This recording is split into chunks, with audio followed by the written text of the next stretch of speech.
মানবতার ইতিহাসে এমন কিছু নাম চিরস্মরণীয় হয়ে আছে যারা শুধু এক সময়ের নয়, সকল সময়ের পথ প্রদর্শক। তাদের জীবনের প্রতিটি অধ্যায় যেন আলোর একটি দীপশিখা। হযরত ইদ্রিস আলাইহিস সালাম তেমনই একজন মহান নবী ছিলেন, যার নবুয়ত, জ্ঞান ও সংগ্রামী জীবন আমাদের জন্য এক জীবন্ত আদর্শ হয়ে আছে। আল্লাহ তাআলা তাকে নবুয়তের মহত্তম দায়িত্বে আসীন করেন এমন এক সময়ে যখন মানুষ বিভ্রান্তির অন্ধকারে নিমজ্জিত, শিরক, অন্যায় ও পাপাচারে অভ্যস্ত হয়ে পড়েছিল। ইদ্রিস আলাইহিস সালাম মানুষের মাঝে তাওহীদের আহ্বান পৌঁছে দেন। তিনি সত্য, ন্যায় এবং সৎকর্মের গুরুত্ব ব্যাখ্যা করেন। তার দাওয়াত ছিল শান্তিময়, যুক্তিনির্ভর এবং হৃদয়গ্রাহী। কিন্তু তার জীবন শুধু দাওয়াতি ভাষণে সীমাবদ্ধ ছিল না। তিনি ছিলেন এক মহান জ্ঞানদাতা এবং প্রযুক্তির অগ্রপথিক। মুসলিম ঐতিহাসিকদের মতে হযরত ইদ্রিস আলাইহিস সালামই প্রথম ব্যক্তি যিনি কলম ধরেন এবং লিখন পদ্ধতির সূচনা করেন। তিনি প্রথম কলম দিয়ে লেখার ব্যবস্থা শুরু করেছিলেন। তিনি সেলাই বিদ্যা শেখান, কাপড় তৈরির কৌশল ও শালীনতার শিক্ষাও দেন। তার যুগে মানুষ নগ্ন জীবন থেকে সভ্যতার পথে পা রাখে।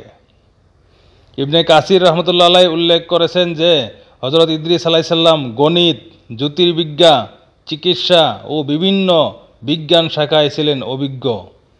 তিনি শুধুমাত্র ধর্মীয় দিক নির্দেশক ছিলেন না, বরং ছিলেন এক পূর্ণাঙ্গ জ্ঞান গুরু, যিনি মানবজাতিকে জ্ঞানের শক্তি দিয়ে গড়ে তোলার দায়িত্ব গ্রহণ করেছিলেন। কিন্তু প্রতিটি যুগেই থাকে কিছু অবাধ্য ও সত্য বিমুখ সম্প্রদায়। যখন তার জাতির এক অংশ আবার শিরক, অন্যায় ও নৈতিক পতনের দিকে ফিরে যায়, তখন হযরত ইদ্রিস আলাইহিস সালাম হিজরতের সিদ্ধান্ত নেন। তিনি চলে যান মিশরের দিকে, যেখানে আবার নতুনভাবে সমাজ গঠনের কাজে আত্মনিয়োগ করেন। মিশরে তিনি ইসলামী শিক্ষা, নৈতিকতা এবং শৃঙ্খলা প্রতিষ্ঠা করেন। মানুষের মাঝে তিনি ঐক্য, সহানুভূতি এবং আল্লাহ ভীতির সংস্কৃতি গড়ে তোলেন।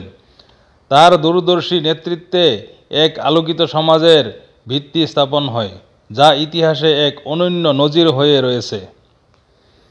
হযরত ইদ্রিস আলাইহিস সালামের জীবনের সবচেয়ে বিস্ময়কর অধ্যায় এখনও বাকি।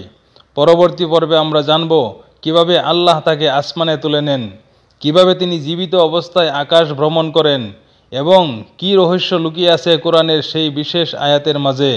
এক অলৌকিক যাত্রার সাক্ষী হতে থাকুন আমাদের সঙ্গে পঞ্চম পর্বের জন্য। আমার আজকের প্রশ্নটি হলো, পৃথিবীর বুকে প্রথম কলম দিয়ে লেখার প্রচলনকারী কে ছিলেন? তাই দেরি না করে সঠিক উত্তরটি কমেন্টের মাধ্যমে জানান এবং ফুলের ভালোবাসা জিতে নিন। এবং ভিডিওটি বেশি বেশি শেয়ার করে আপনিও এই দাওয়াতি কাজে অংশগ্রহণ করুন।